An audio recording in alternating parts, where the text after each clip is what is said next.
Then God said, "Take your son Isaac, your only one, whom you love, and go to the land of Moriah. There you shall offer him up as a holocaust on a height that I will point out to you." Early the next morning, Abraham saddled his donkey, took with him his son Isaac and two of his servants as well, and with the wood that he had cut for the holocaust, set out for the place of which God had told him. On the third day, Abraham got sight of the place from afar. Then he said to his servants, "Both of you stay here with the donkey, while the boy and I go on over yonder. We will worship and then come back to you." Thereupon Abraham took the wood for the holocaust and laid it on his son Isaac's shoulders, while he himself carried the fire and the knife. As the two walked on together, Isaac spoke to his father Abraham. "Father," Isaac said. "Yes, son," he replied. Isaac continued, "Here are the fire and the wood, but where is the sheep for the holocaust?"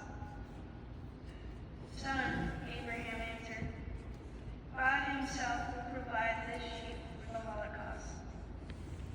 Then the two continued going forward.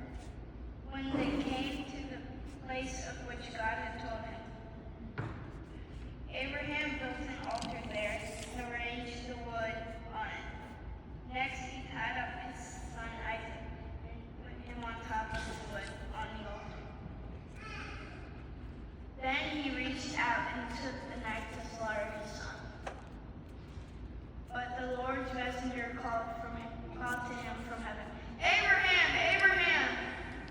"Here I am," he answered. "Do not lay your hand on the boy," said the messenger. "Do not do the least thing to him. I know you are devoted to God, since you did not withhold from me your own beloved son." As Abraham looked about, he spied a ram caught by its thorns in the thicket. So he went and took the ram and offered it up as a holocaust in place of his son. Abraham named the site Galilee. Hence people now say, "On the mountain the Lord will see."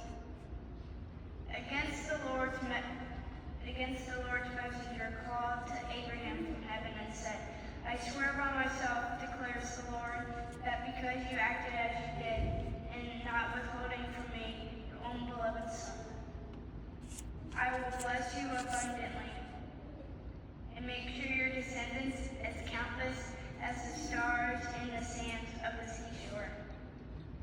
Your descendants shall take possession of the gates of their enemies.